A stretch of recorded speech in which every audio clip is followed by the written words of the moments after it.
Dito hanggang dito. Pag sumakit po ito, hanggang dito na sa ulo ko. Pati sa ulo na. Tagal na kasi Ken. hindi ko nasamahan dito eh. Kailan? May 3 months na po. 3 months? Paso kasi. Okay. 3 months, pasok na pasok na pasok na pasok kayo sa reglementary period. Tapos ito po yung naupuan ng ako po to eh, nabigla. Tapos lumaga to. Wala din ako sumasakit. Hindi nyo pina-x-ray. Hindi naman po. Kailan kayo naupuan ng apo nyo? Siyempre umiidad na tayo. Siyempre, may edad na tayo. Ngayon, mayroon tayong tinatawag na degenerative change. Nung pagkaupo ng apo nyo, naramdaman nyo talaga may lumagotok o ano. Pag lumalakad ako, Umiikas, Pag lumalakad tapos ako, masakit. hindi naman masyado. Pero pag yung sa umaga, pagkagising ko, yun na ang sakit. Ang sakit niya. Oo, pero pag lumakad ko pa naman, Pag lumakad kayo, ano? hindi naman masyadong masakit. May pain siya pero ano kayang-kaya. Kaya. Kasi dito, pupula ka niyan. Pupula Talaga ka. iniinda niyo, master. Ito talaga yung pinaka-main problem. Sige, dyan lang kayo, mami. 3 months na to. Tignan natin. Sana hindi adhesive ba? Sana. Lalo sa gabi, sakit. Hindi niya maangat. Yan, hindi adhesive. Yan, malaki chance nito, mami na makay. May matitira lang dito, konting pain, tapos mga ilang araw pahinga. Ang adhesive kasi yung ganyan, no? Ganyan lang, Masakit na. masakit na. Kailangan kasi naitataas natin yan. Yan ang normal, naitataas natin. Ito Ito kay mami, naitataas Pag kasi. dito, pag Wala, hindi pa yan. Sakal pa yan dito. Mm. Hindi mo pa maililigo yan na sa likod. Kasi nga, maaring bursitis ito eh. Yan o. O, tignan yung katawan ni mami. Parang sasabay na siya. Habang tumataas. Kailangan kasi yan. Ganun na. Oo, may sasagad natin dito ng walang body language na. Habang tumataas. Pero ito, hindi ito adhesive. Kayang-kaya ito, mami. Ang ibig ko sabihin, yung adhesive, para alam nyo lang din, yun yung pinakamasakit. Yung adhesive capsulitis. Maaring sa inyo, tendonitis or bursitis or mga swelling lang sa ano, basta ganyan. Yan ang tawag kasi yan, para maintindihan nyo lang din. Yan ang katawagan dyan sa mga shoulder pain. Pero sana, ayusin na, maayos ka agad. Relax na. Yan. Ilang taon na kayo ngayon, Nay? 69. 69, okay. Consider na rin yung 70. Fragile na rin to si nanay. Okay. Kumbaga, malutong na ang buto. Pero kaya naman natin i-handle yan. Relax.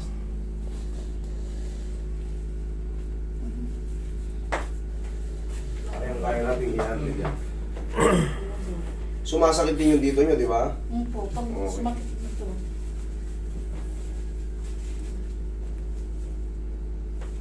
May bonus kayong pingo.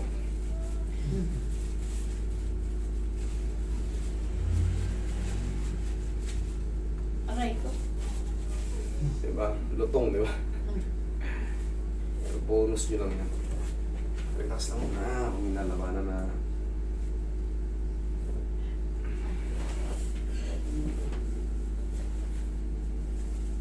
Nilamutan nyo ng katawan nyo.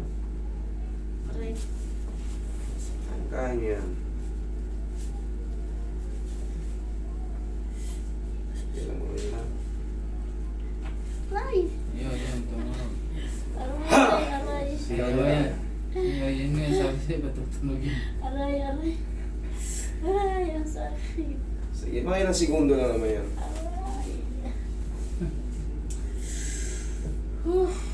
Mawala na yung sakit na iniindam niya. Mm-hmm. Ako nga dito, nung pumunta ako, hindi ako makagano, no? Dito lang. Galing na ba kayo sa akin? Siya ngayon nag-ano sa... Ako nag... Ito kasi sa frozen shoulder, talagang habulin natin dito yung pagtunog ng ano. Ibigay nyo lang mga segundo na naman, katulad yan. No? Sabihin natin na sa 15 seconds na.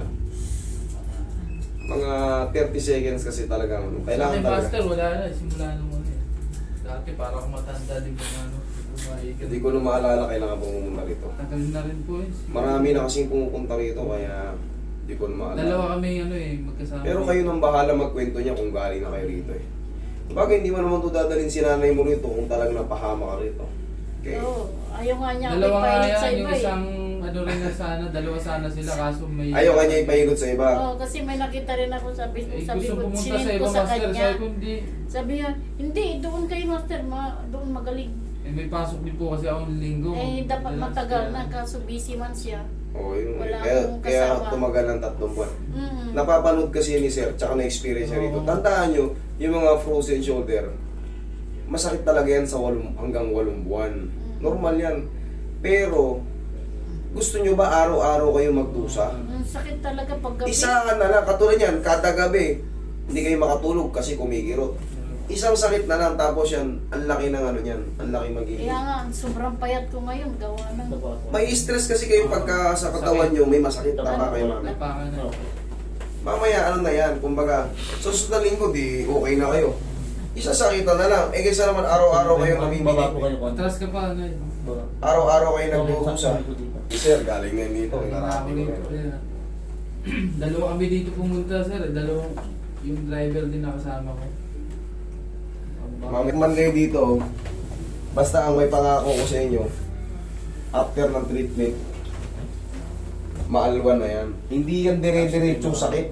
Yung pagka-adjust, aray, tapos maghapon ng sakit, hindi. Seconds lang yan. Segundo lang yan, 30 seconds. Yun ang kailangan nyo ma-overcome. Okay? Kailangan nyo lang yung 30 seconds na yun. Yung tuhod ko, baga mamali eh. Hindi po. Tadyado po na. Wala din yan. Yung apo nyo lang ang ano, medyo mabigat. Ito si Big Ay, Boy. mataba talaga yun. Ito si Big Boy, hindi yan ano, tansyado niya yan. Okay, inhale. Exhale. Huwag yung labanan, mami. Isa lang. Wala. Huwag yung gano'n. Inhale, Gano'n exhale lang. lang. Yun, thank you. Kailangan masunod yung ano. Piramid ko. Diyan lang muna kayo. Check ko pa yung tuhod nyo. Piramid ko. Yung unang na. Check ko lang kayo. Alin yung inupuan ng apo nyo? Ito. Gano'ng kalaki yung apo nyo? Tabi niya. Mataba yung anak 6 niya eh. years old. Oo, kaya pala. 6 pero, ang taba, ang bigat eh. Ito pala, tingnan mo rito sir. Tingnan mo yung pagkaiba ng tuhod ni mami. Oo nga. Ayan, Hindi kumapit. nga eh. Oo. Layo oh. Kaya Mabuti sumasakit naman siguro na- dahil Oo. ano. Abuti Hindi kasi naman. nga, yun nga yung sinasabi nating degenerative change sa mga umiidad, pangkaraniwan na yun. Ano. Tapos syempre, naipit. Kasi nga, sira na yung ano eh, kumbaga, nagkakaroon ng mga paghina yung mga joints natin. Yun yung mga tinatawag na degenerative change nga. Bunga ng pag-iedad. Isa pa. Huwag yung labanan, mami. Isa pa. Meron akong, ilaglag nyo lang, meron akong itinutulak na gusto kong maramdaman kung umusog siya.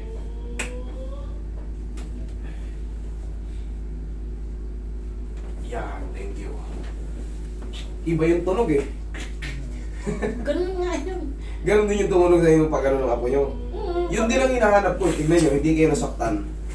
Tsaka Magkaiba bilhin yung mo- adjustment at yung bigla ang pilay. Tignan nyo Pero ngayon. siguro ito nahilot Tignan nyo yung changes.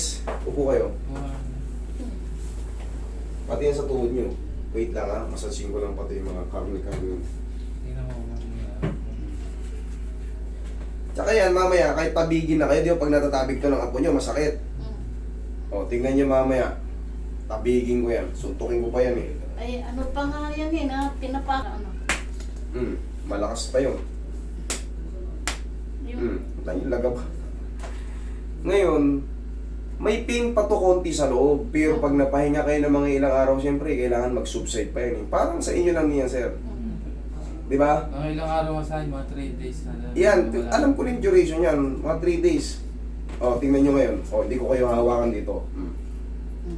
Hindi Kanina, mas mabi- sumasama yung ano. Pag kainangat ko, yung katawan nyo, ngayon, easy ano na ako. Tapos, ang exercise nyo ng mami, ganito lang. Simple lang. Hindi ko magaan. Yan lang. I-round, round nyo lang yung shoulder nyo. Tapos, Yan lang. konting pectus. Umaga. Yan o. Oo. Perfect na. Naihat mo na.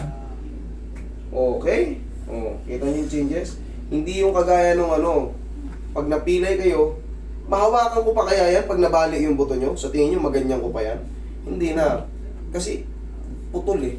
Pag ginanyan nyo, wala na. Pero, Okay, mami? Thank you so much. Ay, tuhod nyo. Sige, lakad kayo. Tingnan nyo. Tingnan nyo ngayon. Lakad kayo. Wala, patulog na yung master. Wala na. Oh, wala. Wala na. Salamat Okay. po. Salamat kay Lord, siyempre.